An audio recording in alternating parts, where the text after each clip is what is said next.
नमस्कार दोस्तों, स्वागत है आपका मेरे चैनल कॉमिक्स लाइफ में। शुरू करते हैं सुरेंद्र मोहन पाठक जी द्वारा लिखा गया सुनील सीरीज का एक और मजेदार उपन्यास front page part 6। Shivnath Salvi अपने ऑफिस में पहुंचा तो मजूमदार की चिट्ठी वहां उसका इंतजार कर रही थी। उसने चिट्ठी खोलकर पढ़ी, फिर पढ़ी, फिर पढ़ी, फिर उसने लिफाफा फेंक दिया और चिट्ठी अपने कोट की भीतरी जेब में रख ली। कितनी ही देर वह गंभीर विचारपूर्ण मुद्रा बनाए खामोशी से मेज ठकठकाता बैठा रहा। अंत में उसने बड़े निर्णयात्मक भाव से टेलीफोन अपनी तरफ खींचा और अपनी सेक्रेटरी को लाइन पर लिया। मेरी सुब्रतो मजूमदार से फोन पर बात कराओ, वह माउथपीस में बोला। नंबर डायरेक्टरी में देखो, वहां न मिले तो फौजदार के यहाँ फोन करके मालूम करो। Yes sir.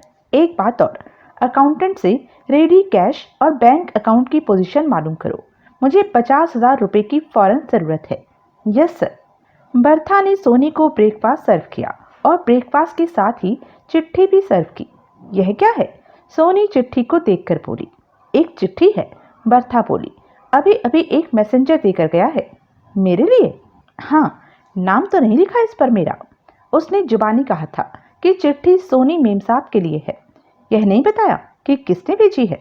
नहीं, तुम चिट्ठी खोलो, भीतर भेजने वाले का नाम तो होगा ही।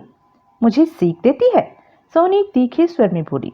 बर्था के चेहरे पर सख्त भाव आए। उसने कुछ कहने के लिए मुंह खोला, लेकिन फिर होठ खींच लिए।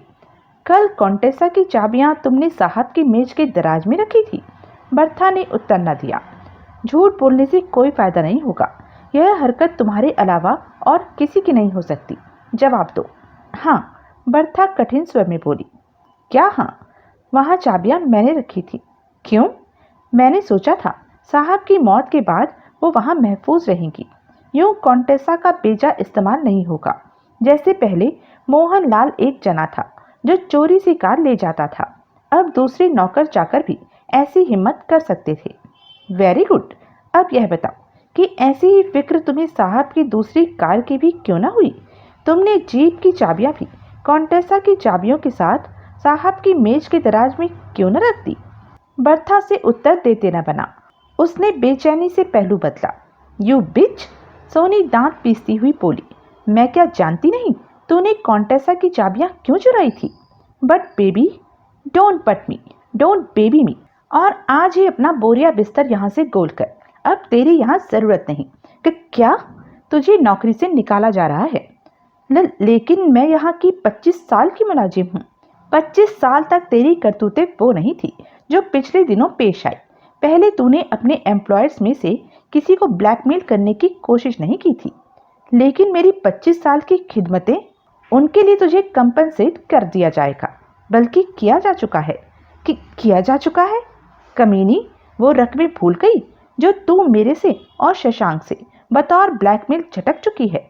लेकिन अब मैं इस घर में तेरी सूरत नहीं देखना चाहती, समझ गई? बड़ी कठिनाई से बर्था का सिर सहमति में हिला। Now get out, you dirty blackmailing bitch. पिटा सा मुंह लेकर बर्था वहां से रुखसत हो गई। पीछे कितनी ही देर सोनी खामोश बैठी रही। फिर पहले उसने अपने लिए चाय बनाई और फिर बर्था की लाई चिट्ठी खोली। चिट्ठी पढ़ते ही उसने चाय का कप वापस मेज पर रख दिया और तुरंत ब्रेकफास्ट छोड़कर उठ खड़ी हुई। वह लंबे डग भरती हुई अपने बेडरूम में पहुंची और वहां से शशांक का नंबर डायल करने लगी। रंगास्वामी नेपियन हिल पर स्थित एक बहुत विशाल कोठी में अकेला रहता था। वह कोठी कभी उसकी एक शिष्या की होती थी, जो कि एक अति धनाढ्य महिला थी। 10 साल पहले वह भारत को सदा के लिए अलविदा कहकर कनाडा चली गई थी और उस कोठी को उसकी कीमती फर्निशिंग के समेत रंगास्वामी को दे गई थी।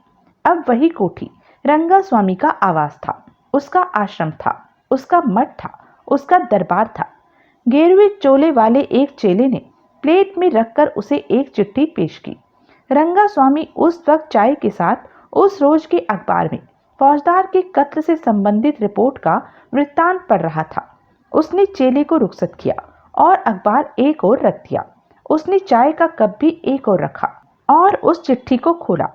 इबारत पर निगाह पड़ते ही वह ऐसा हड़बड़ाया कि चाय का कप उलट गया और चिट्ठी चाय में सराबोर हो गई। उसने चिट्ठी को झटक कर उस पर पड़ा तरल पदार्थ किसी हद तक उससे अलग किया और उसे सूखने के लिए अखबार पर रख दिया। फिर उसने आंखें बंद कर ली और यूं मौन हो गया जैसे समाधि में लीन हो गया हो। अलकनाथ पांडे ने चिट्ठी को कई बार पढ़ा, फिर उसने उसे सहेज कर रख लिया और फिर बड़े संतोषपूर्ण स्वर में अपने आप से बोला, अब मुझे यकीन हो गया है कि यह आदमी दोजक के कीड़े को ऐसा मुकम्मल कर देगा कि पढ़ने वाले को भनक भी नहीं लगेगी कि संपूर्ण उपन्यास मूल लेखक ने ही नहीं लिखा था। दोपहर को सुनील पुलिस हेडक्वार्टर पहुंचा। इंस्पेक्टर प्रभुदयाल अपने ऑफिस में मौजूद था। सुनील ने उसका अभिवादन किया और उसके सामने बैठ गया। कैसे आए? प्रभुदयाल बोला। रिजक कमाने आया माई बाप, सुनील विनयशील स्वर में बोला। अखबार की नौकरी भुगतने आया? शोभना वाली रिवॉल्वर की जांच हुई? क्या पता लगा? उससे कोई घातक गोली नहीं चली। फौजदार या मनोहर सिंह दोनों में से किसी का भी कत्ल उस रिवॉल्वर से चली गोली से नहीं हुआ। अलबत्ता उससे एक गोली चलाई जरूर गई थी, लेकिन वह कहाँ चली, किसी को लगी या नहीं लगी, इस बात की कोई खबर नहीं। बहरहाल वह रिवॉल्वर मर्डर वेपन नहीं। तो फिर मर्डर वेपन कहाँ है? क्या पता कहाँ है। जब बरामद होगा तो पता लगेगा कहाँ था। बरामद होने की कोई उम्मीद? क्यों नहीं, उम्मीद पर तो दुनिया कायम है। आखिर मनोहर सिंह की जेब से चोरी गई रिवॉल्वर भी तो बरामद हुई है। उसमें तो संयोग का भी हाथ है। ऐसे मामलों में संयोग का हाथ हमेशा ही होता है। जो काम एक बार हो सकता है वो दोबारा भी हो सकता है। मेरे ख्याल से मर्डर वेपन की तलाश में घटना स्थल की और बारीकी से तलाशी होनी चाहिए। अच्छा हुआ तुमने मुझे बता दिया, वरना इतनी बारीक बात मेरी समझ में कहाँ आनी थी। सॉरी, यानी कि घटना स्थल की बारीकी से तलाशी हुई है, इस घड़ी भी हो रही है। गुड। शोभना की क्या पोजीशन है?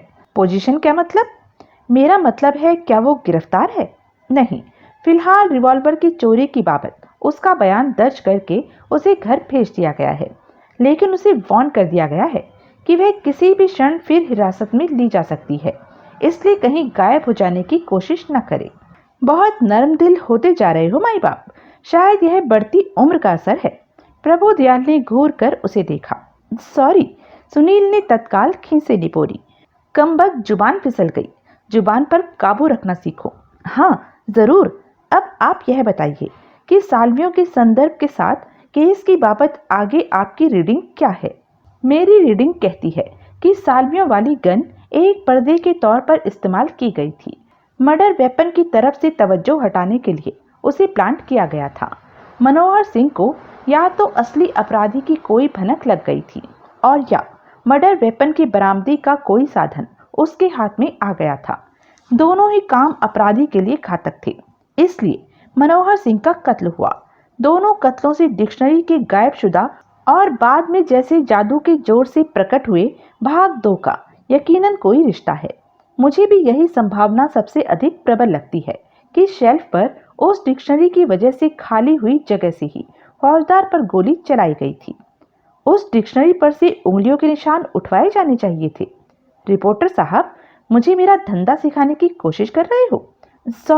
सॉरी अगेन माई बाप। यह कमबख्त जुबान फिर फिसल गई।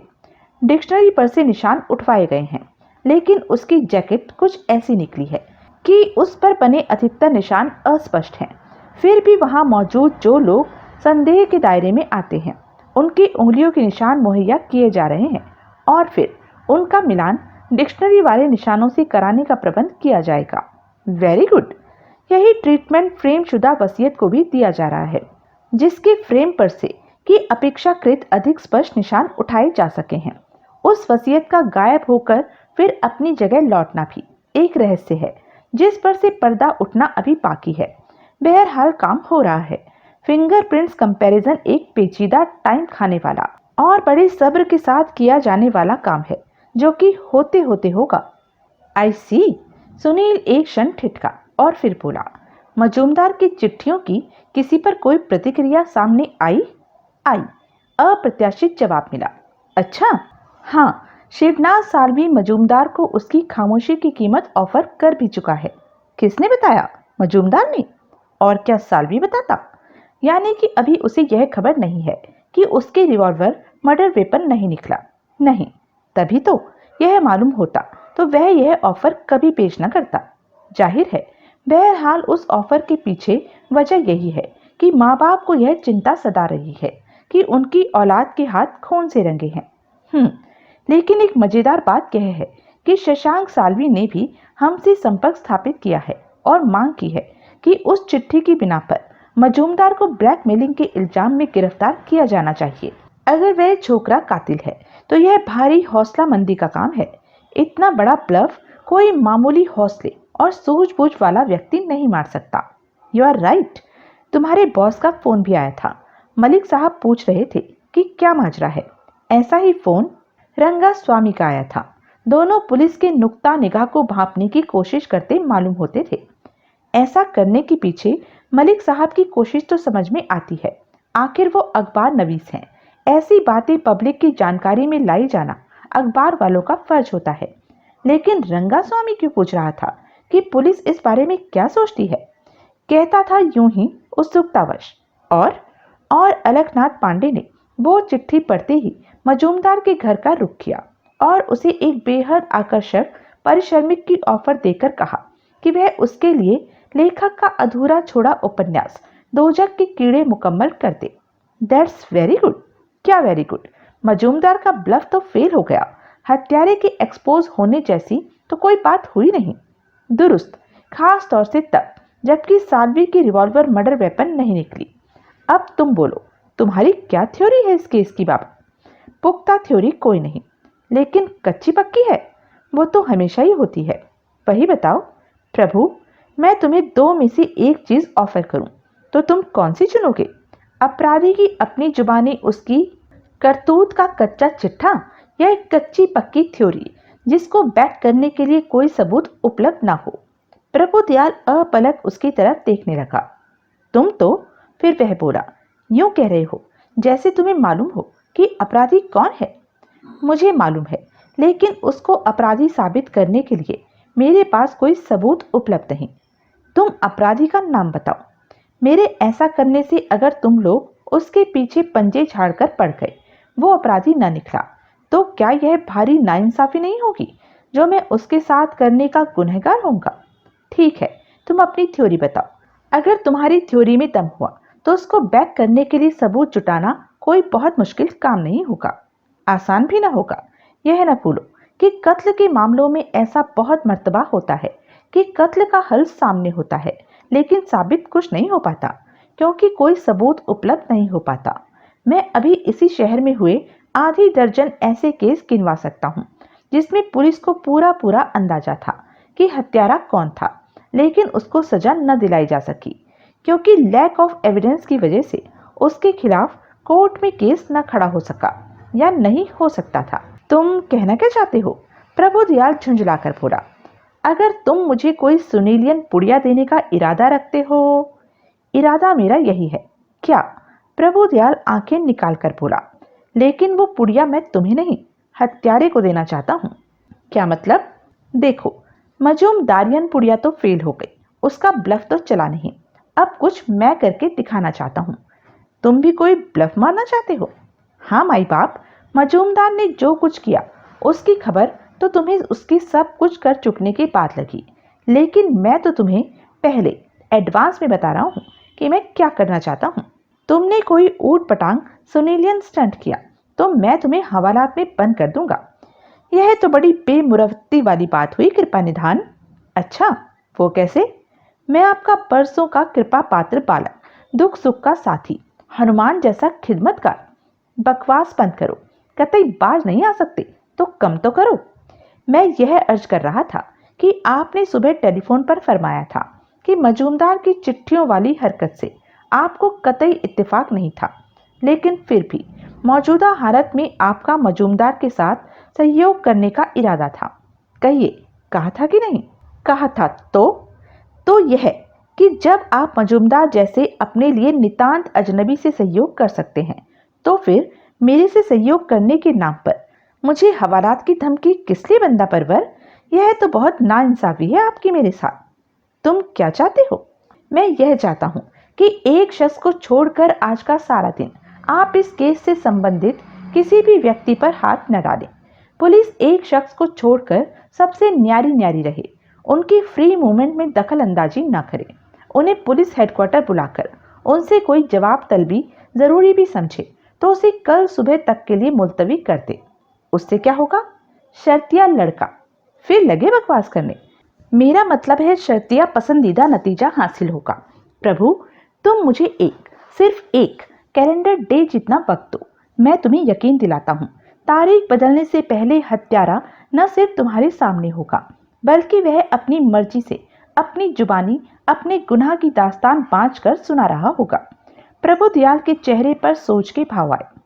फैसला यह सोचकर करना माई बाप, सुनील धीरे से बोला, कि ऐसा कोई अलादीन का चिराग पुलिस के पास भी नहीं है जिसे घिसकर तुम मेरे दरख्वास्त किए वक्त से पहले केस को हल कर लोगे।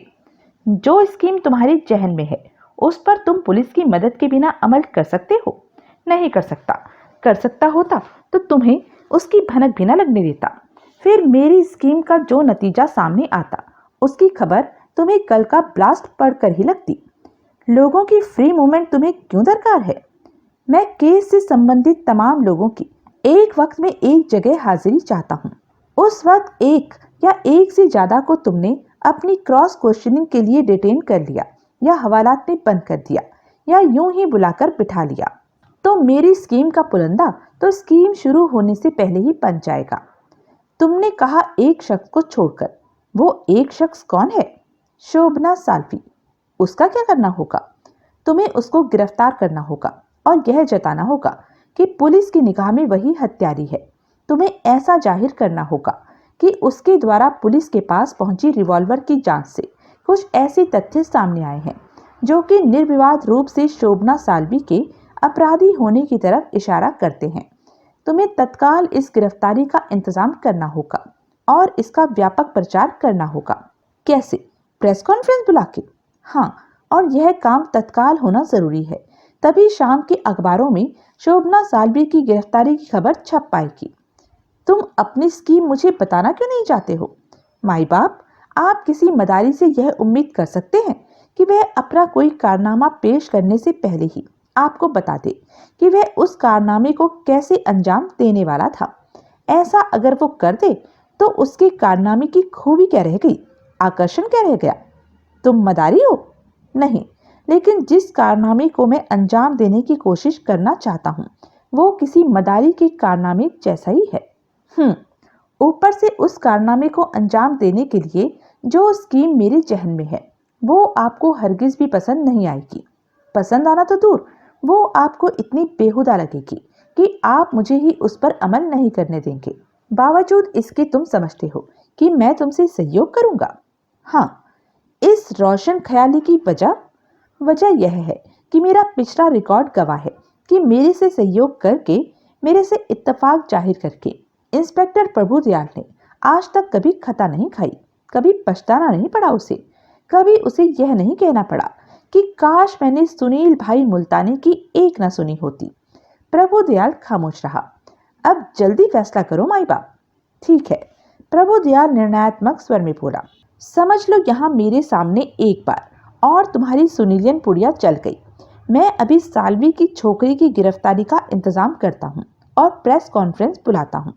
हुजूर का इकबाल बुलंद हो। सुनील उछल कर बोला, भगवान आपको दिन ढलने से पहले आईजी बनाए। Shut up.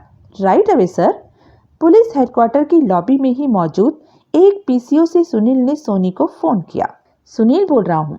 वह लाइन पर आई तो वह बोला, बोलो। आवाज आई। तो क्या सोचा तुमने? किस बारे में? मोहनलाल का पुलंदा बंधवाने के बारे में। उसमें सोचना क्या है? सोनी का तीखा स्वर सुनाई दिया। यानी कि मोहनलाल तुम्हारा सिखाया अपना बयान देगा? अपना बयान देगा, मेरा सिखाया नहीं। बहरहाल कत्ल का इल्जाम वो अपने सिर लेगा। हाँ, जानती हो, अपने स्वार्थ के लिए यूं किसी से झूठा बयान दिलवाना भी अपराध होता है। होता होगा। वैसे वो तो तड़प रहा होगा अपना बयान देने के लिए। आखिर 50,000 रुपए जो कमाने हैं उसने। मतलब की बात करो, उसकी जान की कीमत बहुत कम लगाई तुमने। सिर्फ 50,000 में तो। मैंने कहा ना, मतलब की बात करो। फोन क्यों किया? तेवर बहुत जल्दी बदले मेम साहब। यानी कि अब मैं अपनी हम प्याला हम निवाला सोनी से बात नहीं कर रहा, मल्टी मिलियन हायरेस मिस फौजदार से बात कर रहा हूँ। सुनील, मैं फोन रख रही हूँ। अरे सुनो सुनो, कुछ कहो तो सुनो। मोहनलाल को कहना कि वो अपना बयान न दे। वो जरूर देगा। मैं ये कहना चाहता हूँ कि वो फिलहाल अपना मुंह न फाड़े। सिर्फ आज का दिन वो खामोश बैठे। उससे क्या होगा? होगा कुछ। चंद घंटे और उसकी खामोश बैठ जाने से कोई तबाही नहीं आने वाली। मैं उसे अपना बयान देने से या तुम्हें उससे बयान दिलवाने से रोक नहीं रहा हूँ। रोक सकता भी नहीं मैं तो सिर्फ चंद घंटों की मोहलत मांग रहा हूँ। चंद घंटों में क्या हो जाएगा? अगर मेरा यकीन कर सकती हो तो बात को यूं समझो कि ऐसा कुछ हो जाएगा कि फिर मोहनलाल के बयान की जरूरत ही नहीं रह जाएगी। दूसरी तरफ खामोशी छा गई। हेलो, सुनील व्यग्र भाव से बोला। ओके, सोनी की आवाज आई। आज की तारीख में मोहनलाल पुलिस के पास नहीं जाएगा, लेकिन अगर पुलिस मोहनलाल के पास पहुंच गई तो? पुलिस नहीं पहुंचेगी, मेरी गारंटी। तुम्हारी गारंटी? हाँ, कमाल है। छोटा सा बड़ा कमाल अभी होने वाला है। वो माल मैंने अलग बांध कर रखा हुआ है, जो कि बढ़िया है। ठीक है, मैं मोहनलाल को समझा देती हूँ। Thank you sweetheart, God bless you. Sunil Nepean Hill Rangaswamy की कोठी पर पहुंचा। सुनील ने उसे अपना परिचय दिया तो वह सुनील को दरवाजे पर ही खड़ा छोड़कर उसके मुंह पर दरवाजा बंद करके भीतर गायब हो गया। सुनील ने एक सिगरेट सुलगा लिया और भुन भुनाता हुआ प्रतीक्षा करने लगा। थोड़ी देर बाद वह चमचा फिर सुनील के पास प्रकट हुआ और उसे रंगास्वामी के पास लिवा ले गया। रंगास्वामी उसे आलती पालती मारे एक तख्त पोष पर बैठा मिला। आइए, रंगास्वामी बोला। पधारिए। शुक्रिया। सुनील उसका अभिवादन करता हुआ बोला। वह उसके संकेत पर उसके सामने एक कुर्सी पर बैठ गया। कैसे आए? आपने मुझे पहचाना तो होगा? हाँ, पहचाना। कल शंकर रोड पर तुम भी मौजूद थे, बतौर प्रेस रिपोर्टर। कैसे भी, क्या फर्क पड़ता है? यहाँ कैसे आए? एक निहायत अहम काम से आया हूँ भगवान। हम सुन रहे हैं, आपको खबर लगी कि शोभना साल्वी को पुलिस ने गिरफ्तार कर लिया है, डबल मर्डर के इल्जाम में। इवनिंग न्यूज में ऐसा कुछ पढ़ा तो है हमने। आपके ख्याल से यह गिरफ्तारी ठीक हुई है? रंगास्वामी ने तुरंत उत्तर न दिया। सुनील बड़े धैर्य से उसके बोलने की प्रतीक्षा करता रहा। हम इस बारे में कुछ कहना नहीं चाहते, अंत में रंगास्वामी बोला, खास तौर से एक प्रेस रिपोर्टर के सामने। आप न कहिए, जो आप कहना नहीं चाहते वो मैं कह देता हूँ। क्या? लड़की बेगुनाह है, फिर भी गिरफ्तार है? उसने हरकत ही ऐसी की है। उसे इंस्पेक्टर मनोहर सिंह के कोट की जेब से रिवॉल्वर नहीं चुरानी चाहिए थी। मैं लड़की के लिए बहुत कुछ कर सकता हूँ। क्या? मैं उसे बेगुनाह साबित कर सकता हूँ। कैसे? असली गुनाहगार का पर्दाफाश करके, जिसकी कि तुम्हें खबर है। जी हाँ। कैसे होगा पर्दाफाश? आपकी मदद से होगा। हमारी मदद से? जी हाँ, बल्कि यूं कहिए कि आप ही की मदद से। हम ऐसी कोई मदद क्यों करेंगे? क्योंकि साल्वी परिवार पर आपकी कृपा दृष्टि है, क्योंकि आप उसके हित चिंतक हैं, क्योंकि यूं बड़ा फायदा साल्वी परिवार को ही होगा। आज सुबह आपको सुब्रतो मजूमदार की भेजी एक चिट्ठी मिली थी, जिसकी बाबत आपने पुलिस से बात की थी। पुलिस द्वारा आपको बताया गया था कि वह कातिल को गिरफ्तार करने के लिए खेली जा रही एक चाल थी। तो आपकी सूचनार्थ निवेदन है कि आपके परम शिष्य जनाब शिवनाथ साल्वी मजूमदार की मांग पूरी करने की पेशकश कर भी चुके हैं। That's too bad. Yes, that's too bad indeed. पिता की इस हरकत से पुत्री का केस और बिगड़ता है। इससे लगता है कि पिता को तो पूरी तौर से अपनी पुत्री के गुनाह का यकीन है। जनाब, मौजूदा हालात में कोई निहायत पुख्ता सबूत ही पुलिस को यह यकीन दिला सकता है कि वे गलत राह पर हैं। और वो पुख्ता सबूत तुम्हारे पास है? मैंने यह कब कहा? नहीं कहा। जी नहीं, लेकिन हम तो यही समझे थे कि आप गलत समझे। भगवान, सबूत मेरे पास है नहीं, लेकिन उसे हासिल करने का एक तरीका मेरी निगाह में है। लेकिन वह तरीका, जैसा कि मैंने पहले ही अर्ज किया है, तभी किसी काम आ सकता है जबकि मुझे आपकी मदद हासिल हो। बड़ी रहस्यमय बातें कर रहे हो बच्चा। माहौल का असर है जनाब, या यूं कह लीजिए कि सोहबत का। रंगा स्वामी ने घूर कर उसे देखा। तुरंत सुनील परे देखने लगा। क्या चाहते हो? रंगा स्वामी बोला। आपकी मदद। वो तो हुआ। रंगा स्वामी तनिक झुंझुलाया। हमें करना क्या होगा? आपको मृत आत्मा का आवाहन करना होगा। मतलब? हालात पुकार पुकार कर कह रहे हैं कि मनोहर सिंह का कत्ल इसलिए हुआ क्योंकि उसने कातिल को उसकी किसी बेजा हरकत में रंगे हाथों पकड़ लिया था। आप एक सिद्ध पुरुष हैं, मृत आत्माओं को बुला सकने की अद्भुत क्षमता रखने वाले तांत्रिक हैं। मैं चाहता हूं कि आप इंस्पेक्टर मनोहर सिंह की आत्मा का आवाहन करें और उसी से पूछें कि वास्तव में क्या हुआ था। रंगा स्वामी ने घूर कर उसे देखा। इस बार सुनील ने बड़े अविचलित भाव से उसकी निगाह से निगाह मिलाई। तुम मजाक कर रहे हो? वह कठोर स्वर में बोला। जी नहीं, सुनील बड़ी सादगी से बोला। तुम इस काम को मजाक समझते हो? जी नहीं, मृत आत्माओं को बुलाना तुम इतना आसान काम समझते हो जैसे बिजली का स्विच ऑन किया तो बल्ब जल जाता है, नलके की टूटी खोली तो पानी निकल जाता है। जी नहीं, मृत आत्माओं को बुलाना एक विकट अनुष्ठान है। It is a serious spiritualistic experimentation. एक गंभीर जीव आत्मावादी प्रयोग है ये। जरूर। तुम क्या जानते हो इस अनुष्ठान के बारे में? कुछ भी नहीं। कुछ जानना तो दूर की बात है, मुझे तो यकीन भी नहीं कि यूं मृत आत्माओं को बुलाया जा सकता है और उनसे बात की जा सकती है। तो फिर? प्रभु, मेरे यकीन करने या ना करने से कुछ नहीं होता। यकीन किसी और को आना जरूरी है और उसे आएगा। किसे? हत्यारे को। हत्यारा भी उस अनुष्ठान के दौरान यहाँ मौजूद होगा। जो लोग यहाँ मौजूद होंगे उनमें हत्यारा भी होगा। यानी कि कई लोग मौजूद होंगे। जी हाँ। मसलन? सुनील ने कई नाम लिए। रंगा स्वामी कुछ क्षण सोचता रहा और फिर बोला। ये सब कुछ हमें शोभना को बेगुनाह साबित करने के लिए करना होगा। जी हाँ। जिसके बारे में तुम्हें यकीन है कि वो बेगुनाह है। जी हाँ। अगर ऐसी बात है तो तुम्हें पुलिस के पास जाना चाहिए, तुम्हारा फर्ज बनता है। दोनों बातें दुरुस्त। गुरुदेव, मैं फिर अर्ज कर रहा हूँ, मेरे पास कोई सबूत नहीं। होता तो जरूर जाता पुलिस के पास, फौरन जाता, गोली की तरह जाता। सबूत नहीं है, इसलिए मैं पुलिस के पास जाने की जगह आपके पास आया हूँ, आपकी मदद से सबूत मुहैया करने के इरादे से। मुझे उम्मीद ही नहीं, पूरा यकीन है कि साल्वी परिवार से अपने ताल्लुकात को मद्देनजर रखते हुए आप इंस्पेक्टर मनोहर सिंह की आत्मा का आवाहन करने के काम को अंजाम देना जरूर कबूल फरमाएंगे। मृत आत्माओं के बयान कोर्ट कचहरियों में नहीं चलते। ऐसा कोई बयान पुलिस पर कोई असर नहीं छोड़ने वाला। कबूल। लेकिन मृत आत्मा की जुबानी बयान किए गए केस से संबंधित तथ्य असली हत्यारे पर अपना कोई असर जरूर छोड़ेंगे। इंस्पेक्टर मनोहर सिंह की आत्मा का बयान सुनकर हत्यारा उससे बेअसर नहीं रह सकेगा। रंगा स्वामी ने सहमति में सिर हिलाया। उसने आंखें बंद कर ली और खामोश बैठा रहा। तुम्हें क्या पता? फिर वह बोला कि मृत आत्मा का बयान क्या होगा। मुझे पता है। रंगा स्वामी ने हड़बड़ाकर आंखें खोली। सच पूछिए तो मैं ही आपको बताऊंगा कि दिवंगत आत्मा से आपने क्या कहलवाना है। हम किसी आत्मा को अपने वश में करके किसी का मन माफिक कुछ कहने के लिए उसे मजबूर नहीं कर सकते। आप कर सकते हैं, आप करेंगे। आप महान हैं, आपकी लीला अपरंपार है। आप नहीं जानते कि इस अनुष्ठान के सफल समापन के बाद आपका कितना यशोगान होने वाला है और आपकी कीर्ति को किस हद तक चार चांद लगने वाले हैं। कौन लगाएगा ये चार चांद हमारी कीर्ति में? मैं, मेरा अखबार। कैसे?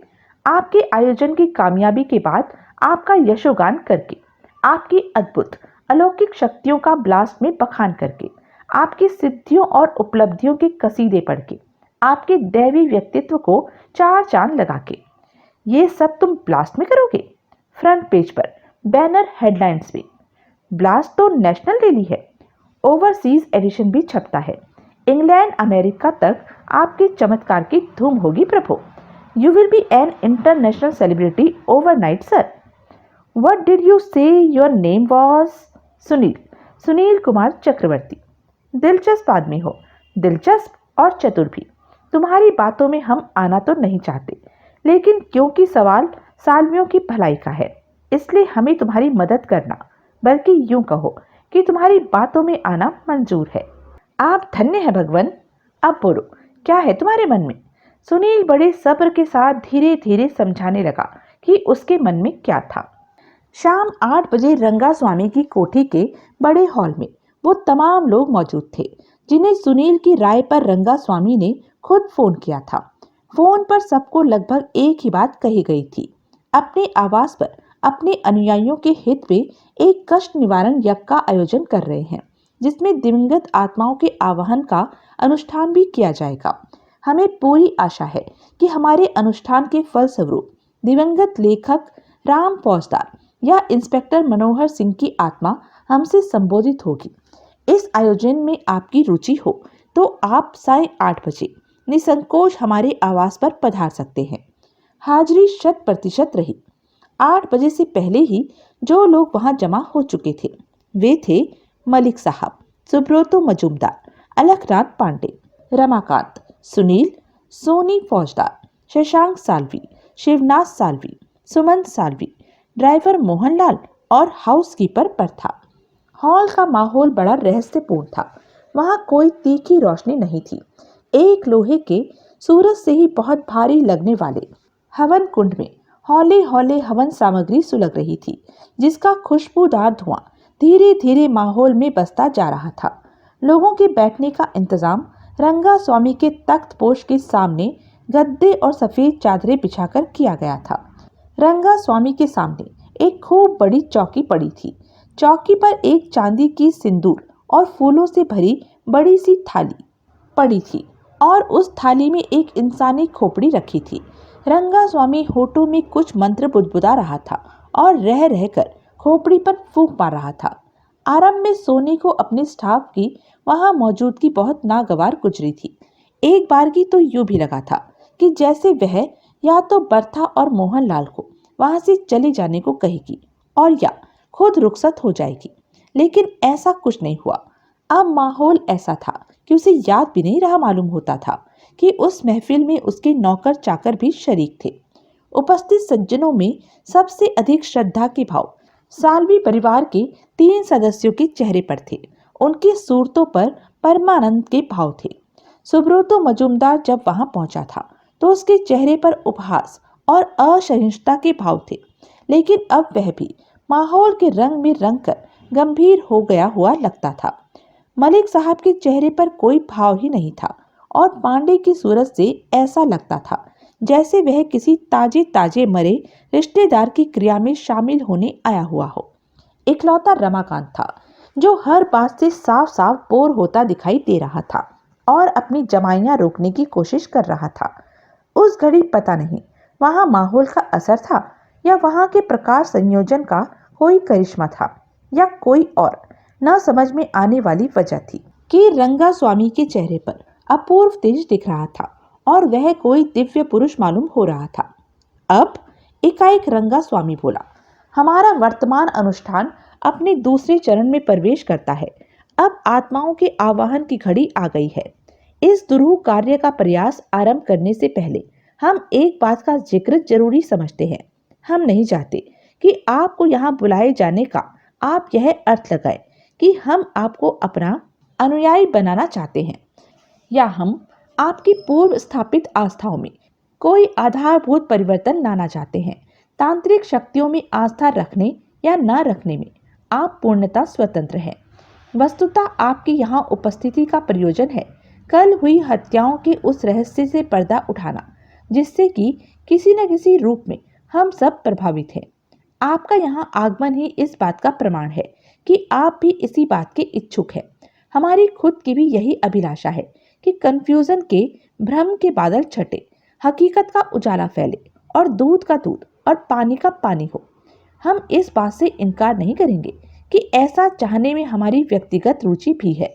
हम साल्वी परिवार के अनिष्ट की आशंका से त्रस्त हैं। साल्वी साहब की पुत्री पुलिस की हिरासत में है जो कि अन्याय है। हम बरसों से साल्वी परिवार के एक एक सदस्य से परिचित हैं, इसलिए हम कल्पना भी नहीं कर सकते कि इनमें से कोई हत्या जैसे जघन्य अपराध का अपराधी हो सकता है। हम नहीं जानते कि हम इन्हें बेगुनाह सिद्ध करने में सफल होंगे या नहीं, लेकिन इस दिशा में ऐसा भी कोई प्रयत्न करना हम अपना परम कर्तव्य समझते हैं। हमने जो कहना था कह चुके। उपस्थित सज्जनों में से कोई कुछ कहना चाहते हो तो निसंकोच कहें। मलिक साहब ने खंखार कर अपना गला साफ किया। सबका ध्यान उनकी तरफ गया। जब सारा सिलसिला, वे बोले, कत्ल के अपराध का हल तलाश करने से ताल्लुक रखता है, तो क्या बेहतर यह ना होता कि पुलिस के महकमे का कोई जिम्मेदार नुमाइंदा भी यहाँ मौजूद होता। ऐसा विचार हमने किया था। रंगा स्वामी अपनी लंबी दाढ़ी में कंघी की तरह अपनी उंगलियां फिराता हुआ बोला, लेकिन फिर हमें यह विचार त्याग देना पड़ा था। क्यों? क्योंकि जो कुछ यहाँ होने जा रहा है वह एक अनौपचारिक प्रयोग है, जिनकी सफलता की 100% गारंटी करने की स्थिति में हम नहीं हैं।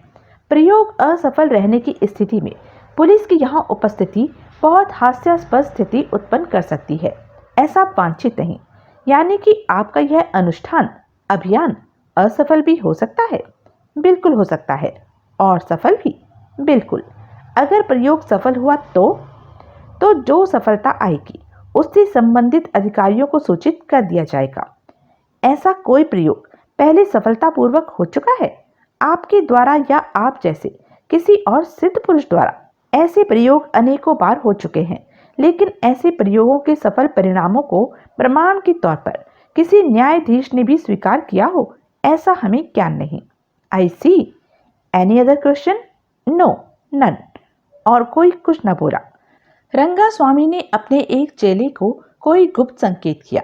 तत्काल हॉल की बत्तियां यूं मध्यम पड़ने लगी जैसे किसी यांत्रिकी उपकरण द्वारा उन्हें कंट्रोल किया जा रहा हो। हॉल का नीम अंधेरा गहराने लगा। लगभग मुकम्मल अंधेरा हो गया तो एकाएक चांदी की थाली में रखी खोपड़ी के ऐन ऊपर एक लाल बत्ती जल उठी, जिसकी रोशनी में रंगा स्वामी का दाढ़ी मूंछ से ढका काला चेहरा दहकता अंगारा लगने लगा। रंगा स्वामी ने अपने दोनों हाथ सामने फैलाए और उन्हें चौकी पर थाली के दाएं बाएं रख लिया। उसका सिर हॉल की छत की तरफ उठा। किसी नामालूम जगह से आते हवा के झोंकों से उसकी दाढ़ी उड़ने लगी। उसकी आंखें शून्य में कहीं स्थिर हो गई। सब मंत्रमुग्ध उसे देख रहे थे। फिर एकाएक रंगा स्वामी के गले से अजीब सी खरखराहट की आवाजें निकलने लगी और उसकी सांस यूं चलने लगी जैसे बहुत तेज रफ्तार से लोहार की धौंकनी चल रही हो। प्यारो, रमाकांत सुनील के कान में बोला, मैंने एक बार कमेटी वालों का फेंका जहर खा के एक कुत्ता ऐसे तड़पते देखा था। रमाकांत खामोश हो गया। मजूमदार हौले से खांसा। पांडे ने मजूमदार की तरफ देखा। मजूमदार की एक पलक झपकी। पांडे तत्काल परे देखने लगा। सोनी ने जमा ही दी। बर्था ने ऐसी सूरत बनाई जैसे बैठे बैठे उसे लकवा मार गया हो। मोहनलाल के होठ यूं तेजी से हिल रहे थे जैसे वह कोई जाप कर रहा हो। केवल साल्वियों के चेहरे पर श्रद्धा, भक्ति और संयम के भाव थे। हॉल में संपूर्ण स्तब्धता छाई रही। रंगा स्वामी के चौकी पर टिके हाथ बड़े अजीब अंदाज से थिरकने लगे। अब वे कभी चौकी पर दिखाई देते थे तो कभी उसके नीचे कहीं गायब हो जाते थे। वातावरण में विचित्र सा सम्मोहन छाता जा रहा था। मेरा सिर घूमने लगा है, रमाकांत फुसफुसाया। मायावी कुंड में जलती हवन सामग्री में कोई नशे वाली जड़ी बूटी तो नहीं सुलग रही? चुप। क्या चुप? यह तो चुप। रंगा स्वामी की सांसें और तेज होती जा रही थी। उसके फेफड़ों की धौंकनी ज्यादा रफ्तार से हरकत करने लगी थी। उसके दांत यूं जुड़ गए थे जैसे उसे हिस्टीरिया का दौरा पड़ गया हो और उनके बीच में से सांप की फुंफकार की तरह सांस निकल रही थी। मरते नहीं जाएगा? रमाकांत फुसफुसाया। सुनील ने अपनी कोहनी से जोर से उसकी पसलियों को टहुका।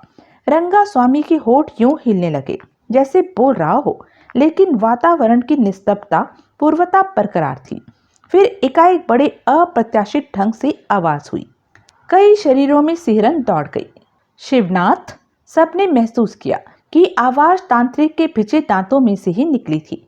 हाँ प्रभु, शिवनाथ साल्वी भाव विह्वल स्वर में बोला। बेटी की फिक्र न कर बच्चा। आवाज रंगा स्वामी के गले से निकलती लग रही थी, लेकिन वह रंगा स्वामी की आवाज नहीं मालूम होती थी। आवाज के साथ साथ रंगा स्वामी के गले की मांसपेशियों की हरकत साफ जाहिर कर रही थी कि आवाज उसकी लग रही थी या नहीं। बोल वही रहा था। अगर बोल नहीं रहा था तो यूं अभिनय कर रहा था जैसे फिल्मों की तरह कोई उसे प्लेबैक दे रहा था। अपनी बेटी की बिल्कुल फिक्र न कर बच्चा। धन्य हो भगवान, शिवनाथ साल्वी रुंधे कंठ से बोला। धन्य हो संकटहरण, हम क्या करें? सुमन साल्वी बोली। इंस्पेक्टर मनोहर सिंह की आत्मा से पूछ। वो कहाँ है प्रभु? यही है। अब मनोहर सिंह की आत्मा की सुन रही हूँ भगवान। रंगा स्वामी की आंखें अब अंगारों की तरह दहकती लग रही थी। उसकी भ्रुकुटी तनी हुई थी, भुजाएं फड़क रही थी और चेहरा बहुत विकराल लगने लगा था। फिर वातावरण में एक नई धीमी मशीनी आवाज गूंजी। सबकी निगाहें रंगा स्वामी पर स्थिर थी, लेकिन इस बार रंगा स्वामी के चेहरे पर या गले में कोई हरकत नहीं थी। अब वो पत्थर से तराशी मूर्ति की तरह बेहिस लग रहा था। केवल उसकी भ्रुकुटी अभी भी तनी हुई थी और नेत्र दहक रहे थे। शिवनाथ, आवाज आई, पुलिस के पास जा और जो मैं तुझे बताता हूँ वो जाकर उन्हें बता कि मुझे और फौजदार को गोली किसने मारी? शिवनाथ साल्वी ने चीत्कार सा किया। अलकनाथ पांडे ने मारी। कई मुखों से एक साथ सिसकारी निकली। तमाम निगाहें इस तलाश में हॉल में फिरी कि अंधेरे में पांडे कहाँ बैठा था। जाकर पुलिस को यह भी बता, आवाज आई, कि जिस रिवॉल्वर से हम दोनों का खून हुआ था वो। यह क्या बकवास है? एकाएक पांडे भड़क कर बोला। मैं ऐसी कोई बकवास सुनने को तैयार नहीं। दोनों तरफ से खुली शेल्फों वाली अलमारी में रीडर्स डाइजेस्ट की डिक्शनरी के 2 भागों के बीच में पहले से फिट थी। रिवॉल्वर डिक्शनरी के आकार और शक्ल के प्लाईवुड के एक बक्से में थी, जिस पर की डिक्शनरी का टाइटल चढ़ाकर उसे किताब की ही सूरत दे दी गई हुई थी। उस बक्से में रिवॉल्वर की नाल के सामने केवल नाल जितना छेद था और छेद का रुख पहले ही इस प्रकार स्टेज की तरफ सेट कर दिया गया हुआ था कि डायस उसका निशाना था। वह बक्सा डिक्शनरी के भाग 1 और 3 के बीच में इस प्रकार फिट था कि देखने में डिक्शनरी का भाग 2 ही लगता था। फौजदार जब भाषण दे रहा था तो उसी किताब नुमा बक्से में से गोली चली थी। बाद में मैंने पांडे को शेल्फ से वो बक्सा हटाने की कोशिश करते रंगे हाथों पकड़ा था। वह बक्से में से बंद करो, पांडे विक्षिप्तों की तरह चिल्लाया और उछलकर खड़ा हो गया। बंद करो ये बकवास। रिवॉल्वर निकाल रहा था जबकि मैं वहां पहुंचा था। तब उसने उसी रिवॉल्वर से मुझे भी शूट कर दिया था। इमारत की बेसमेंट में पांडे छलांग मारकर तख्त पोष पर चढ़ गया। उसने झपटकर रंगा स्वामी का गला दबोच लिया। आग खुद उसी ने लगाई थी। आवाज बस सतूर आती रही। ऐसा उसने रिवॉल्वर और रिवॉल्वर वाला बक्सा डिक्शनरियों के बीच से गायब करने का मौका हासिल करने के लिए किया था। वह जानता था कि मेरी और वहां मौजूद एक प्रेस रिपोर्टर की तवज्जो उस बुक शेल्फ की तरफ जा चुकी थी, इसलिए वहां से फौरन रिवॉल्वर हटाई जाना जरूरी था। लोगों का ध्यान उधर से हटाने का आग ही उसे एक तरीका सूझा। तब तक पांडे पूरी शक्ति से रंगा स्वामी को झिंझोड़ रहा था, लेकिन रंगा स्वामी टस से मस तक होता नहीं लग रहा था। ऊपर से आवाज का रुक जाना तो दूर की बात थी, उसकी रवानगी में भी कोई फर्क नहीं आता लग रहा था। फिर एकाएक हॉल में एक साथ बेशुमार ट्यूबलाइट जल उठी और सारा हॉल दूधिया रोशनी में नहा गया। पांडे ने हड़बड़ाकर रंगा स्वामी का गला छोड़ दिया। रंगा स्वामी ने उसे अपने से परे धकेला तो वह तख्त पोष से नीचे जा गिरा। खबरदार पांडे, एकाएक मजूमदार बोला। पांडे ने हड़बड़ाकर मजूमदार की तरफ देखा तो उसकी खिलौना सी 22 कैलिबर के रिवॉल्वर को अपनी ओर ताने पाया। खबरदार जो भागने की कोशिश की। पांडे ने व्याकुल भाव से चारों ओर देखा। सब स्तब्ध खड़े थे और अविश्वासपूर्ण नेत्रों से उसकी ओर देख रहे थे। पुलिस को फोन करो। पुलिस? पांडे के मुंह से निकला, ताकि वो आकर तुझे गिरफ्तार कर सके। गिरफ्तार? और तो फांसी पर झूल सके। फांसी? फिर जैसे पांडे का दिमाग हिल गया, उसने एकाएक हवन का कुंड उठा लिया और उसे सिर से ऊंचा किए मजूमदार पर झपटा। मजूमदार ने घबराकर फायर कर दिया। बड़े वेगवान ढंग से अग्रसर होता पांडे ठिठका। उसका शरीर धनुष की तरह हवा में तना। उसके हाथ से हवन कुंड छूटा और जोर की आवाज के साथ नीचे गिरा। उसके चेहरे पर पीड़ा और अविश्वास के भाव प्रकट हुए। फिर उसके घुटने मुड़ने लगे। फिर वह धड़ाम से नीचे गिरा। सब चेहरों पर हाहाकारी भाव लिए उसकी तरफ लपके। पांडे? साल्वी बोला। पांडे? मैं मर रहा हूं, पांडे बोला। उसकी छाती से खून बह रहा था। अपने दोनों हाथ उसने अपनी छाती पर जकड़े तो खून उसकी उंगलियों में से होकर बहने लगा। तुम्हें कुछ नहीं होगा, मैं मर रहा हूँ। तुम्हें? पुलिस कहाँ है? पुलिस? जवाब रंगास्वामी ने दिया, यहाँ नहीं है। तो फिर ये सब कैसे हुआ? तुम कैसे जान गए? क्या? असलियत?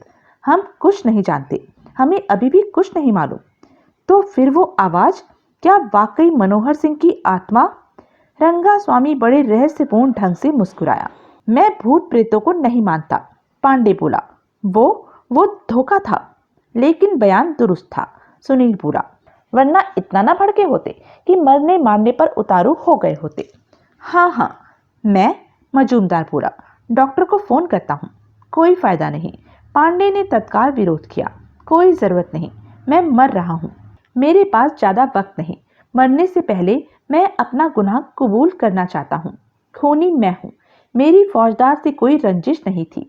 मनोहर सिंह को तो मैं ठीक से जानता भी नहीं था।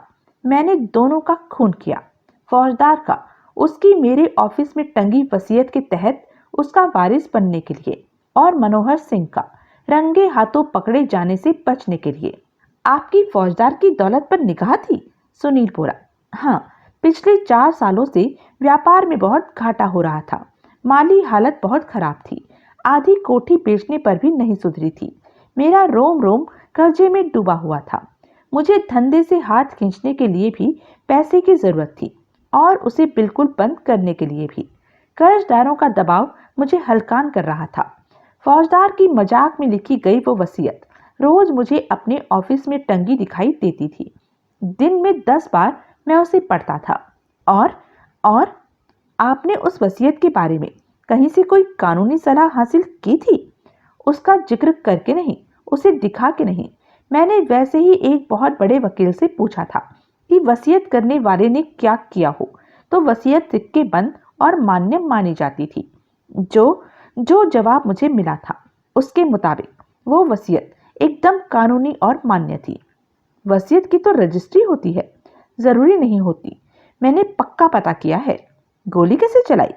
वैसे ही, जैसे प्रेत ने, जैसे अभी यहाँ सुनने को मिला। रिवॉल्वर डिक्शनरी के साइज के डिक्शनरी की कवर चढ़ी लकड़ी के बक्से में फिट थी। बक्से से एक महीन तार फर्श पर बिछी कालीनों के नीचे छुपी एक बारीक सी नलकी से होती हुई स्टेज तक जाती थी। तब तार का एक सिरा रिवॉल्वर के ट्रिगर से बंधा हुआ था, और दूसरा स्टेज पर मेरी कुर्सी के सामने पड़ी मेज के नीचे लगे एक लीवर के साथ फिट था। उस लीवर को खींचने से तार खींची, तार खींचने से रिवॉल्वर का घोड़ा खींचा, और गोली चली। यूं सच्चा निशाना लगाना तो बहुत बारीक, बहुत तजुर्बे का काम है। मुझे तजुर्बा था बचपन से। मैं अपनी बगल में कोई बियर की बोतल या कोई खाली डिब्बा या ऐसा ही कोई और टारगेट रखकर 50 फुट दूर रिवॉल्वर फिट करके तार की मदद से बगल में रखे टारगेट को निशाना बना लेता था। हॉल में तो फौजदार और रिवॉल्वर में इससे आधा फासला था, और टारगेट बियर की बोतल और खाली डिब्बे से कहीं बड़ा था। मैं फंक्शन से पहले कई रिहर्सल कर चुका था। ओह, ऐसा इंतजाम इसलिए जरूरी था ताकि कत्ल का इल्जाम मुझ पर न आए।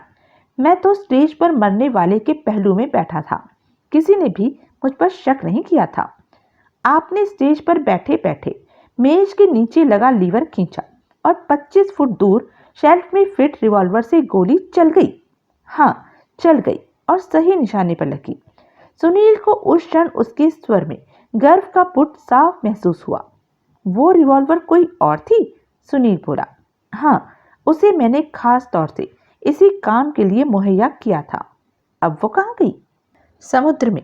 तार, लीवर, नलकी, लकड़ी का बक्सा, रिवॉल्वर, सब कुछ मैंने धोबी नाका क्रीक के पुल से समुद्र में फेंक दिया। साल्वी साहब की रिवॉल्वर आपने चोरी की थी? हाँ। क्यों? क्योंकि कत्ल के बाद जरूरी था कि हर किसी की तवज्जो कहीं और लग जाती। उस रिवॉल्वर की बरामदी का इंतजाम करके मैंने असल रिवॉल्वर की तरफ से हर किसी का ध्यान बटा दिया था। साल्वी साहब वाली रिवॉल्वर आपने मोहनलाल के क्वार्टर में प्लांट की थी? हाँ, उससे पहले साल्वी के यहाँ मैंने जानबूझकर ऐसा माहौल पैदा किया था जिससे लगे कि साल्वी की स्टडी से रिवॉल्वर मोहनलाल ने चुराई थी। वो कैसे? मैं अपना सिगरेट का पैकेट और लाइटर जानबूझकर ऊपर साल्वी की स्टडी में छोड़ आया था। साल्वी जब मुझे छोड़ने मेरे साथ नीचे आ गया था तो पीछे छूट गया सिगरेट का पैकेट और लाइटर लेने मोहनलाल वापस स्टडी में गया था, जिसकी वजह से उस पर शक हुआ कि तभी वह रिवॉल्वर भी चुरा लाया था। हाँ, असल में रिवॉल्वर मैंने चुराई थी और बाद में उसमें से एक गोली हवा में चलाने के बाद मैंने उसे मोहनलाल के क्वार्टर में प्लांट कर दिया था। नोटों की गड्डी भी आप ही ने वहां रखी? हाँ, आपने फौजदार साहब का चेक बैंक से भुनवाया था, लेकिन रकम जानबूझकर उन्हें नहीं सौंपी थी। हाँ, मैंने कह दिया था कि मेरा ब्रीफकेस साल्वी के फ्लैट पर रह गया था और रकम उसमें थी। मोहनलाल हकीकतन वारदात के दौरान हॉल में नहीं था। नहीं था। पुलिस की उसकी तरफ तवज्जो दिलाने के लिए ऐसा कहना जरूरी था, ताकि उसके यहाँ से साल्वी वाली रिवॉल्वर बरामद होती और पुलिस इस दिशा में अपनी तलाश मुकम्मल मान लेती। असली मर्डर वेपन तब भी मौकाए वारदात पर मौजूद था। अपनी स्कीम की कामयाबी के लिए जिसे वहां से हटाना मेरे लिए निहायत जरूरी था। आगे, साल्वी वाली रिवॉल्वर इंस्पेक्टर मनोहर सिंह के कोट की जेब से चोरी न चली गई होती तो हंगामा कम मचता, तो मेरा काम आसान होता। तो मुझे वहां आग न लगानी पड़ती। वो रिवॉल्वर आप जानते हैं किसने चुराई थी? नहीं, जान लीजिए, साल्वी साहब की लड़की की हरकत थी वो। ओह, तो आपने बेसमेंट में खुद आग लगाई? हाँ, जरूरी था। साल्वी की रिवॉल्वर चोरी चली जाने की वजह से तब न इंस्पेक्टर मनोहर सिंह खुद वहां से टल रहा था और न किसी को टलने दे रहा था। जब तक रिवॉल्वर शेल्फ में थी, मेरी जान सूली पर टंगी हुई थी। मेरा एक एक क्षण मुसीबत में गुजर रहा था। खुले शेल्फ का जिक्र आ भी चुका था। किसी की तवज्जो उसकी तरफ जा सकती थी, किसी को उसे बारीकी से टटोलना सूझ सकता था। मेरे लिए फौरन कुछ करना जरूरी था। तब आपको बेसमेंट में आग लगाना सूझा? हाँ, मैं तुम्हारे पीछे पीछे ही बेसमेंट में पहुंचा था। पहले तुम उधर से गली में निकले थे, फिर मजूमदार, उसके बाद मैं बेसमेंट में पहुंचा था। मुझे बहुत डर था कि तुम लोग वापस न लौट आओ, क्योंकि तब मैं बेसमेंट में आग लगाता रंगे हाथों पकड़ा गया होता। हम वापस तो लौटे थे, लेकिन बेसमेंट के रास्ते नहीं। वह खामोश रहा। फिर सुनील ने पूछा। फिर आग की अफरा तफरी में इमारत खाली होने लगी। अपने ज़रूरी कागजात वाले ब्रीफकेस के साथ मैं भी सबके सामने इमारत से बाहर निकला। उस ब्रीफकेस में फौजदार की फ्रेम में जड़ी वसीयत भी थी, जो आपने अपने ऑफिस की दीवार से उतारी थी। हाँ, आग मैंने यूं लगाई थी, वह बेसमेंट से आगे नहीं फैल सकती थी, लेकिन तब मेरा अपने मुकद्दर से विश्वास उठा हुआ था। आग सारी इमारत में फैल जाती तो आग में फौजदार की वह वसीयत भी स्वाहा हो सकती थी, जिसकी खातिर कि मैंने खून से अपने हाथ रंगे। बाद में आग बुझाई जा चुकने के बाद आपने वसीयत ऑफिस में वापस टांगी थी। हाँ, आगे? आग के दौरान सबकी तवज्जो इमारत की तरफ थी। तब मैं चुपचाप पूर्वी विंग में पहुंचा था और उधर के रास्ते से चुपचाप अपने वाले विंग में वापस पहुंच गया था। उधर आपको किसी ने देखा नहीं था? नहीं, मैंने देखा था। एकाएक बर्था बोली।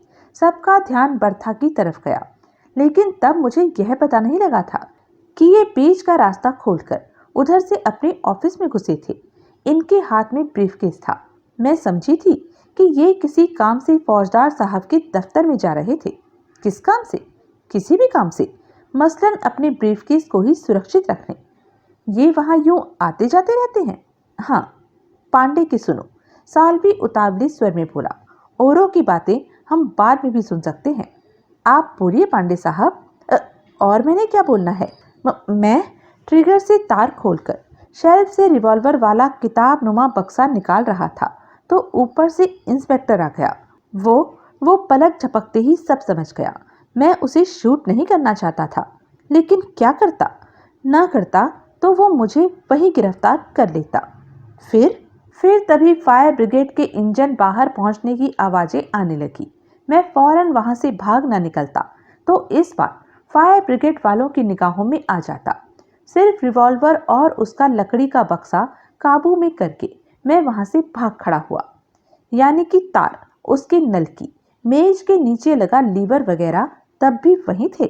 हाँ, वो भी वहीं थे और मुझे डिक्शनरी का भाग 2 यथास्थान रखने का भी अवसर नहीं मिला था। तार, लीवर वगैरह आपने बाद में हटाए?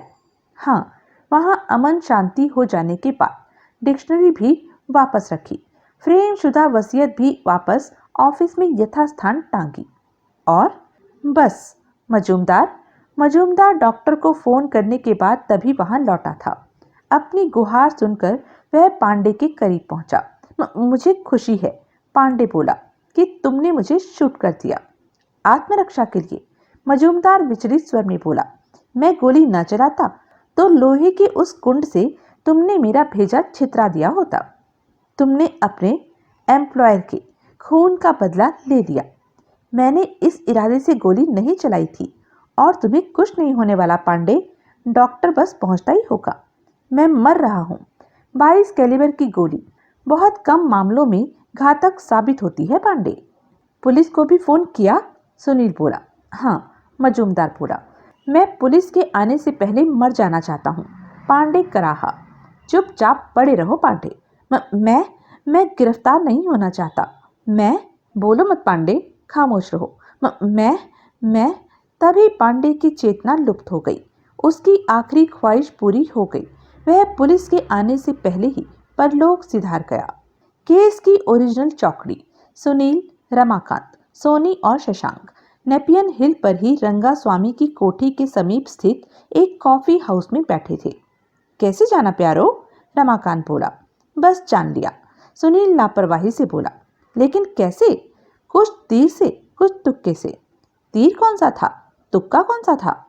तुक्का तो यह था कि मैंने सोचा कि जिसके पास 100% परफेक्ट एलिबाई दिखाई दे, समझ लो कि वही अपराधी है। यानी कि अलखनाथ पांडे?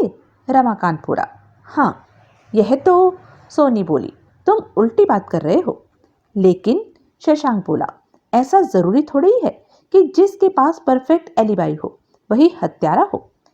नहीं जरूरी, सुनील बोला। लेकिन वह इतना खुशकिस्मत क्यों की हुआ कि उसके पास परफेक्ट एलिबाई थी? ऐसी एलिबाई तुम्हारे पास क्यों ना हुई? सोनी के पास क्यों ना हुई? उसी के पास क्यों हुई? क्यों हुई? क्योंकि उसने गड़ी खुद तैयार की। क्योंकि सिर्फ उसे मालूम था कि कत्ल होने वाला था और उसे अपने बचाव के लिए एक परफेक्ट एलिबाई की जरूरत पड़ने वाली थी। औरों को ऐसा कोई ज्ञान नहीं था, इसलिए औरों की एलिबाइज, औरों के बचाव की दलीलें कमजोर थी।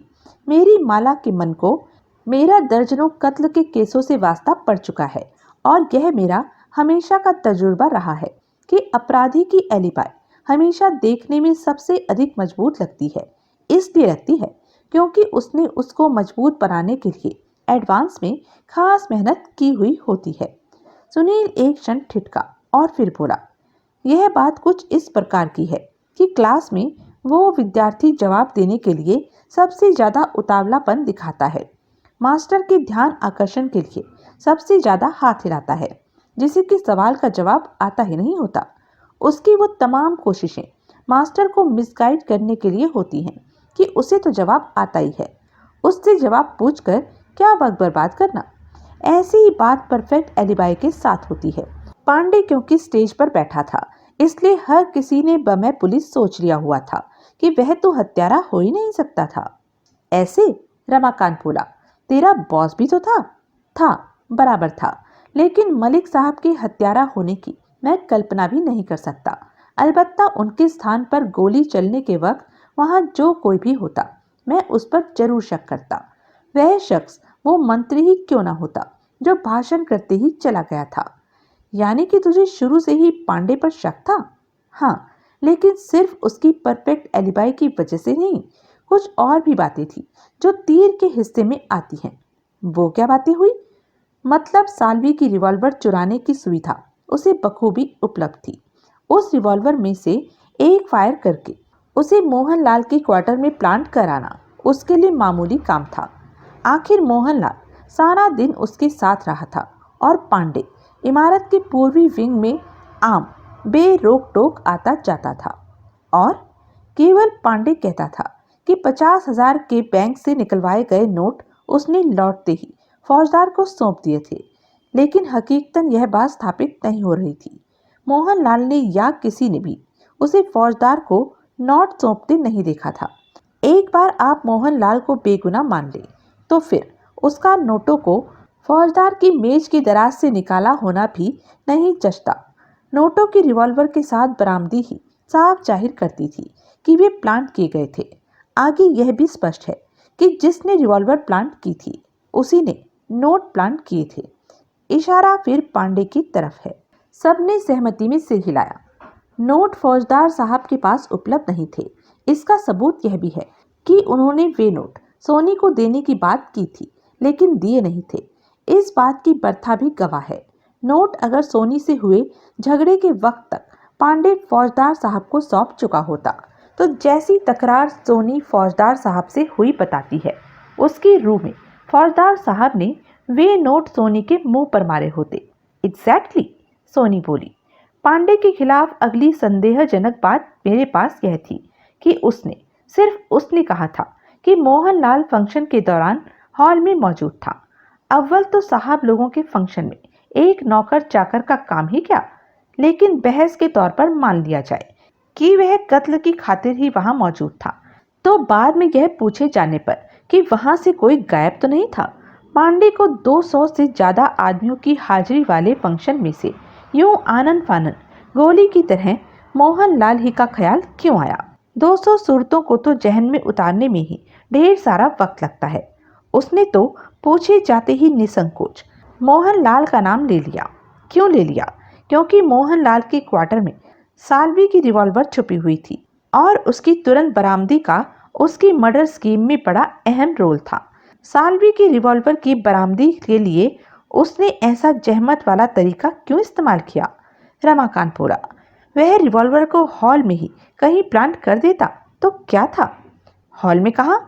जाहिर है कि किसी अत्यंत गोपनीय जगह को तो वह चुन नहीं सकता था क्योंकि तब तो रिवॉल्वर बरामद ही ना होती। अरे किसी भी आम जगह पर डाल देता, जैसे किसी कुर्सी के नीचे, किसी अलमारी के बाजू में, कहीं भी। अगर रिवॉल्वर ऐसी किसी जगह से कत्ल से पहले ही बरामद हो जाती तो? ओह, साल्वी की रिवॉल्वर का कत्ल के बाद बरामद होना जरूरी था। उसका पहले बरामद हो जाना सारा खेल बिगाड़ देता।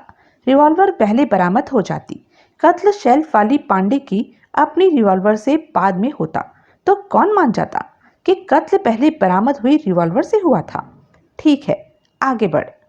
यह बात सर्वसम्मति में कबूल की जा चुकी है, निर्विवाद रूप से साबित हो चुकी है कि रिवॉल्वर वहां अगर किसी इंसान के बच्चे ने चलाई होती तो किसी न किसी की निगाह हत्यारे की किसी न किसी संदिग्ध हरकत पर जरूर पड़ी होती। ऐसा नहीं हुआ था। इसलिए नहीं हुआ था क्योंकि यूं समझो कि रिवॉल्वर तो मशीनी तौर पर चली थी। यह बात भी मोहनलाल को बेगुनाह साबित करती है। ऊपर से वह नशे में धुत था, अपने पैरों पर तो खड़ा नहीं हो पा रहा था। ऐसा आदमी। प्यारो, अब उस ड्राइवर का पीछा छोड़ो। फिर जब मैंने शेल्फ में से डिक्शनरी गायब देखी तो मेरी समझ में यह भी आ गया कि गोली कहाँ से चली थी।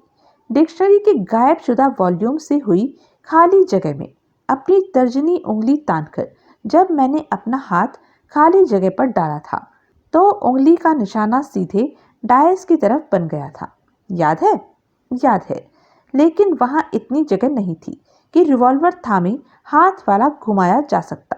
उसी से मुझे सूझा कि जरूर वहां सिर्फ रिवॉल्वर थी, उसको चलाने वाला हाथ जरूर कहीं और था और उस शख्स का था जो सबसे ज्यादा निर्दोष लगता था।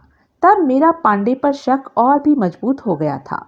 सुनील क्षण भर ठिठका और फिर बोला, फिर वो गायब शुदा वॉल्यूम अपनी जगह पर वापस आ गया। क्यों आ गया? न आता तो क्या तबाही आ जाती? किताबों के शोरूम में एक किताब इधर उधर हो जाना क्या बड़ी बात होती? सिर्फ एक किताब को यथास्थान पहुंचाने के लिए, क्योंकि किसी ने वहां आग लगाने जैसी खतरनाक हरकत की। शेल्फ में वो खाली जगह अगर पुलिस देख भी लेती, समझ भी जाती कि गोली वहां से चलाई गई थी, तो पांडे की सेहत पर क्या असर था? मेरे जिगर के टुकड़ों, इसका एक ही जवाब मुमकिन था। इसका जवाब यह था कि वह जगह खाली नहीं थी। वहां ऐसा कुछ रखा था जिसकी बरामदी हत्यारे को फंसवा सकती थी। वहां क्या रखा था? इस बात का जवाब मुझे तब सूझा जब मुझे यह पता लगा कि साल्वी वाली रिवॉल्वर से कत्ल नहीं हुए थे।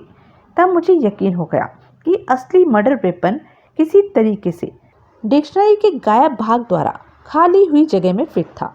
रिवॉल्वर वहां थी, लेकिन उसे चलाने वाला हाथ कहीं और था। अब तुम ही सोचो, कत्ल को ऐसे ढंग से प्लान करने की, यूं स्टेज सेट करने की सबसे अधिक सुविधा किसे हो सकती थी? जाहिर है कि पांडे को, शशांक बोला, क्योंकि वह उस जगह का मालिक था। एग्जैक्टली। उस वक्त सोनी बोली, तुम्हें अंदाजा था कि असल में कत्ल कैसे हुआ था? नहीं, सुनील बोला, तब तो मुझे सपने में भी यह नहीं सूझा था कि तार की सहायता से स्टेज पर बैठे पांडे ने घातक रिवॉल्वर का घोड़ा खींचा था। तब मेरा ख्याल था कि पांडे का इस मामले में कोई जोड़ीदार था। अब कत्ल के मामले में जोड़ीदार कोई यूं ही तो बन नहीं जाता। पहले मैंने सोचा कि शायद पांडे ने पैसे देकर किसी से कोई मदद खरीदी थी, लेकिन यह बात तत्काल ही मुझे मूर्खतापूर्ण लगने लगी थी। पांडे अगर पैसे से ऐसी मदद खरीद सकता था, तो फिर तो वह वैसे ही फौजदार का कत्ल करवा सकता था। फिर कत्ल के लिए इतना आडंबर करने की क्या जरूरत थी? दूसरी तरह की मदद यह हो सकती थी कि वसीयत से जिन 2 और साहबान को आर्थिक लाभ पहुंचाने वाला था, उनमें से कोई पांडे का जोड़ीदार बन गया होता। वह बात भी तर्क की कसौटी पर खरी उतरने वाली नहीं थी। वसीयत में पांडे के अलावा जिन 2 साहबान का जिक्र था, वे थे मलिक साहब और मजूमदार। अब मलिक साहब के पांडे से गठजोड़ की तो मैं कल्पना भी नहीं कर सकता। बाकी रहा मजूमदार, तो पहले तो मजूमदार को फौजदार का वारिस बनने से कहीं ज्यादा फायदा फौजदार के जिंदा रहने में था। दूसरे, उसकी हर हरकत साफ जाहिर कर रही थी कि हत्यारे का पर्दाफाश करने का सबसे ज्यादा ख्वाहिशमंद वह था, यानी कि ले देकर पांडे ही बच जाता था, जिसकी कि फौजदार की वसीयत के तहत उसकी दौलत पर निगाह हो सकती थी। कोई कुछ न बोला, लेकिन प्रत्यक्षता सुनील के कथन से तीनों प्रभावित दिखाई दे रहे थे। एक बार पांडे के बारे में राय मजबूत हो जाने के बाद तो सुनील आगे बढ़ा। मुझे छोटे बड़े कई क्लू सूझे। जैसे? रमाकांत बोला, जैसे पांडे ने उस फंक्शन का आयोजन अपने ऑफिस में ही क्यों किया?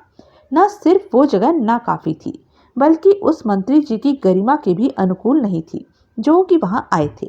लेकिन पांडे के लिए वहां फंक्शन करना जरूरी था। सिर्फ वहीं उसे कत्ल की स्टेज सेट करने की सुविधा प्राप्त थी।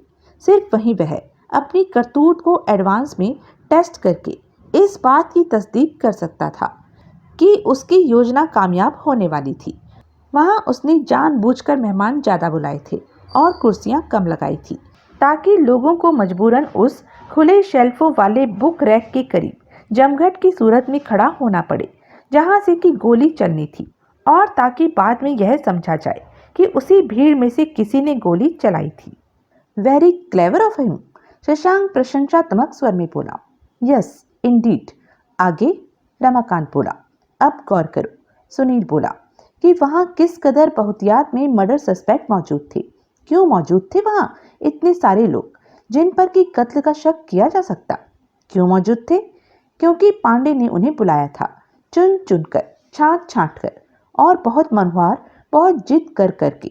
शशांक बोला, खुद मेरे डैडी ने मुझे बताया था कि पांडे की सख्त जिद थी कि हमारे परिवार के चारों सदस्य उसके फंक्शन में आए। सो देयर, ऐसा ही उसने औरों के साथ किया होगा, ताकि बाद में जब पुलिस की तफ्तीश शुरू हो तो वहां शक करने के लिए ज्यादा से ज्यादा लोग उपलब्ध हों।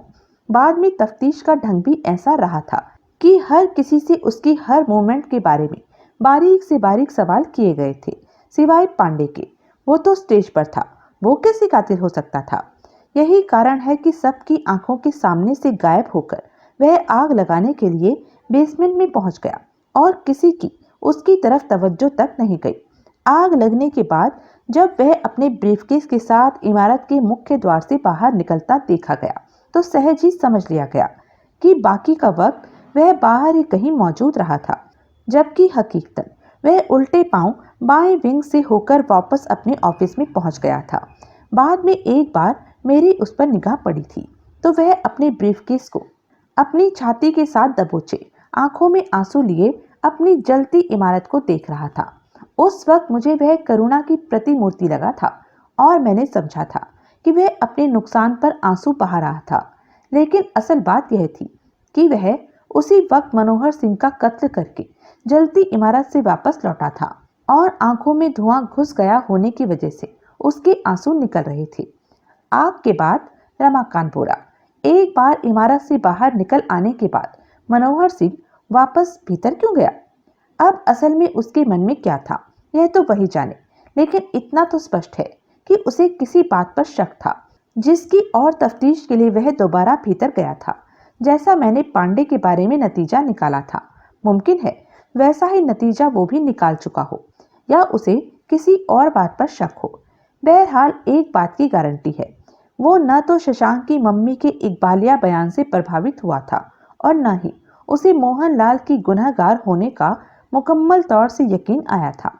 इस लिहाज से हो सकता है उसकी तवज्जो भी पांडे की तरफ रही हो। वह एक तजुर्बेकार पुलिसिया था।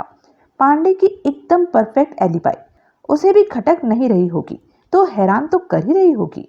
फिर आग के बारे में यह अंदाजा लगाना आसान था कि वह ध्यान बटाने की नियत से लगाई गई थी। बहरहाल मनोहर सिंह को शक तो जरूर रहा होगा पांडे पर, लेकिन उस शक की पांडे के किसी एक्शन से तत्काल तस्दीक भी हो जाएगी ऐसा उसने भी नहीं सोचा होगा। सोचा होता तो वह सावधान होता और यूं ही गोली न खा गया होता। मजूमदार ने सोनी से सवाल किया, जो चिट्ठियां लोगों को भेजी थी उनकी तुम्हें खबर थी? हाँ, अपनी वो योजना उसने मुझे और रमाकांत को एडवांस में समझाई थी। चिट्ठी का ड्राफ्ट उसने हमारे सामने बनाया था। कब? कल रात तुम्हारे चाचा की स्टडी में। तुम तब सो चुकी थी। तुम्हें तभी मालूम था कि उसकी स्कीम कामयाब नहीं होने वाली थी। स्कीम की कामयाबी पर तो शक था मुझे, लेकिन साथ ही यह भी उम्मीद थी कि कोई हलचल जरूर होगी। हलचल हुई थी, लेकिन उससे कोई नतीजा नहीं निकला था। दरअसल मजूमदार अपनी स्कीम पर खुद ही ऐसा झूम गया था कि जोश में आ गया था। उसने उसका कुछ ज्यादा ही व्यापक प्रचार कर दिया था। हमें उसने कहा था कि चिट्ठियां वह सिर्फ उन लोगों को भेजेगा जिनके पास हत्या का उद्देश्य था और उसे अंजाम देने का मौका था। हकीकतन उसने थोक में चिट्ठियां भेजी। मसलन मलिक साहब और पांडे के बारे में वह खुद कबूल करता था कि उन दोनों में वो कोई हत्यारा नहीं हो सकता था, क्योंकि गोली चलने के वक्त वे स्टेज पर हथप्राण के पहलू में बैठे हुए थे। लेकिन फिर भी उसने दोनों को चिट्ठी भेज दी। मैनू भी? रमाकांत बोला। यूं उसकी स्कीम, उसका ब्लफ एक चुटकुला बनकर रह गया। प्यारो, एक बात की तारीफ करनी पड़ेगी, सेक्रेटरी वफादार मिला था फौजदार को। करेक्ट, सोनी बोली, लेकिन उसे पांडे को शूट नहीं कर देना चाहिए था। गोली उसने आत्मरक्षा के लिए चलाई थी, सुनील बोला। कौन जानता है? कौन जानता है क्या, सब जानते हैं। वो गोली न चलाता तो तुमने सोचा कि हवन कुंड से पांडे उसका क्या हाल करता? गोली वो उसे कहीं और भी तो मार सकता था। तब कहाँ था इतनी सोच विचार का वक्त। पांडे तो बिजली की तरह हवन कुंड लेकर मजूमदार पर टूट पड़ा था। फिर भी क्या? फिर भी कुछ नहीं। तुम समझ रही हो कि मजूमदार ने जानबूझकर पांडे की छाती में गोली मारी?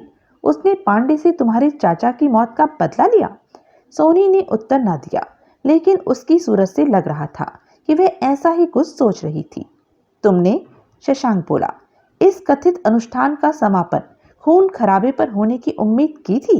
नहीं, सुनील बोला, लेकिन पांडे के फूट पड़ने की मुझे बराबर उम्मीद थी। यूं साफ साफ अपने पर इल्जाम लगाया जाता देखकर कोई खामोश बैठा नहीं रह सकता। मुझे उम्मीद थी कि वह चीख चिल्लाकर विरोध प्रकट करेगा कि आत्माओं का आवाहन सब बकवास थी और यहाँ से कूच कर जाएगा, लेकिन वो तो हकीकत सुनने की ही ताव न ला सका। चोर का दिल छोटा, रमाकांत बोला। अगर सारे ड्रामे की उस पर कोई प्रतिक्रिया न होती तो? शशांक बोला। वह खामोश बैठा मुस्कुराता रहता, सोनी बोली, और बात को हंसी में उड़ाने की कोशिश करता तो? वो ऐसा कर पाता, सुनील बोला, तो मैं उसे बहुत टॉप का अभिनेता और रंगा स्वामी से ज्यादा पहुंचा हुआ सिद्ध पुरुष मानता, लेकिन ऐसा वो नहीं था। हकीकतन वो एक कमजोर आदमी था जिसकी सर्वाइकल ने, वक्त की जरूरत ने उसे अपराध के लिए प्रेरित किया था। पब्लिक के सामने अपनी करतूत का अक्षरश बयान सुनकर ऐसा आदमी हिले बिना नहीं रह सकता था, खास तौर से तब जबकि अपनी निगाह में उसके अपने खिलाफ कतई कोई सबूत नहीं छोड़ा था। ऐसे माहौल में एक कथित प्रेत आत्मा की आवाज उसे कहती सुनाई देती है कि अपराधी वह था और बताना शुरू करती है कि कैसे उसने उस अपराध को अंजाम दिया था।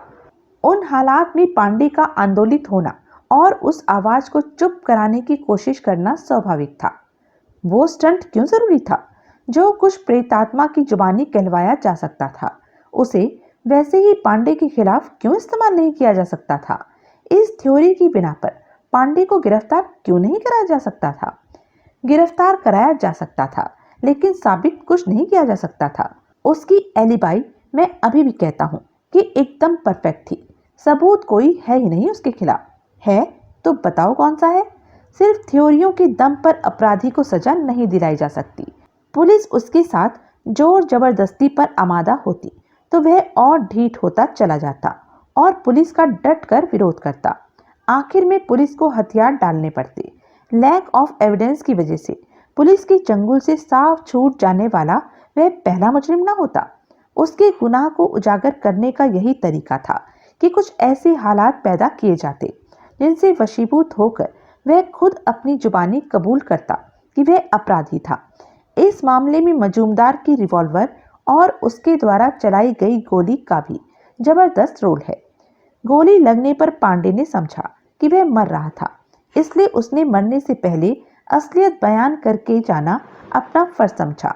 गोली 22 कैलिबर की थी, इसलिए वह अपना बयान मुकम्मल कर चुकने तक जिंदा रहा। गोली किसी भारी रिवॉल्वर से चली होती तो उसका हाथ के हाथ काम तमाम हो गया होता।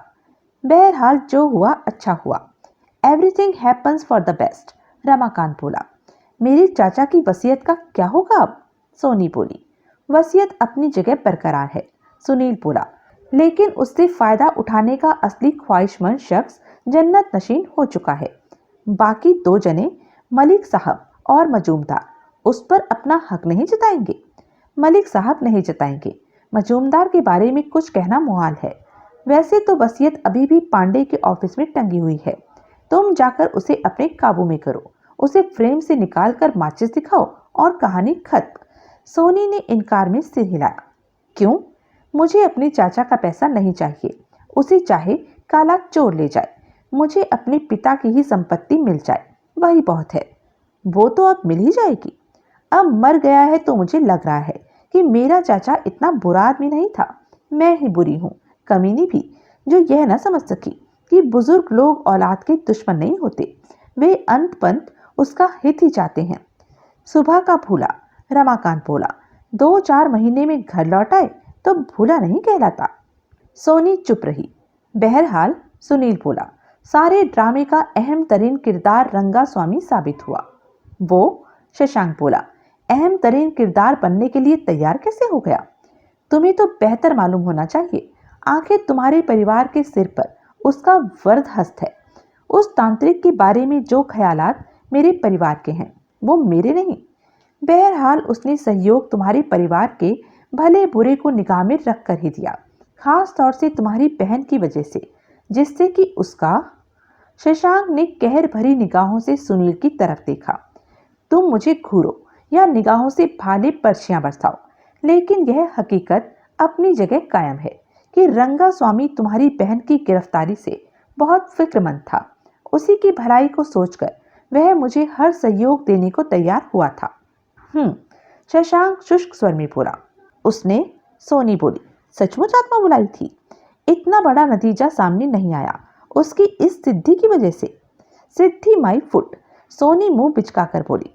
कोई आत्मा वात्मा नहीं बुलाई गई थी, वो सब बकवास थी, स्टंट था, पाखंड था। कैसे पाखंड था? सुनील मुस्कुराया। क्या तुमने साफ साफ मनोहर सिंह की आत्मा की आवाज नहीं सुनी थी? सुनी थी, लेकिन वो आवाज न किसी आत्मा की थी और न मनोहर सिंह की थी। मैंने वो आवाज साफ पहचानी थी। अच्छा? हाँ, सोनी उसे घूरती हुई दृढ़ स्वर में बोली। अब बताऊं वो आवाज किसकी थी? तुमने वो गाना सुना है? गाना? गाना कहाँ से टपका?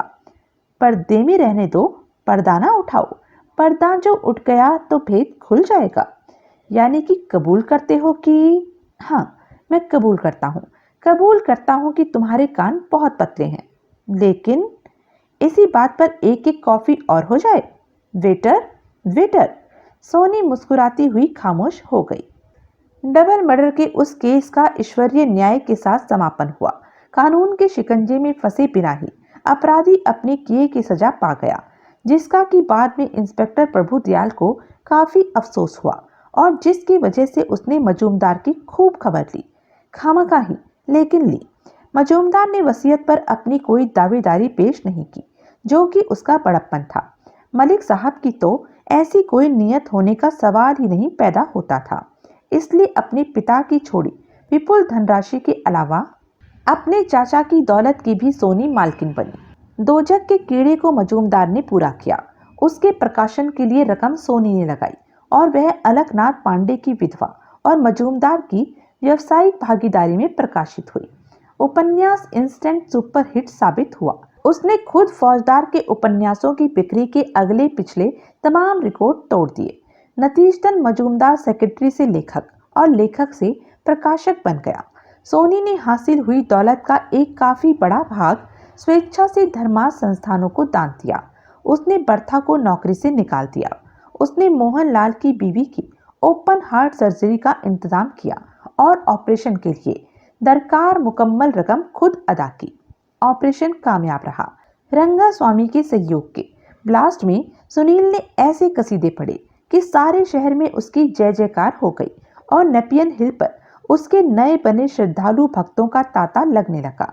रंगा स्वामी को अभूतपूर्व पब्लिसिटी दिलाने का सुनील ने वादा किया था, इसलिए रंगा स्वामी से संबंधित ब्लास्ट के फ्रंट पेज पर प्रकाशित रिपोर्ट में उसने कहीं भी इस बात का संकेत तक न दिया कि सारा कमाल तांत्रिक की किन्हीं दिव्य शक्तियों का नहीं, बल्कि हाल में बड़ी चतुराई से छुपाए हुए टेप रिकॉर्डर का था, जिसको ऑन ऑफ करने का स्विच उस चौकी के नीचे था, जिसे रंगा स्वामी अपने सामने रखकर बैठता था।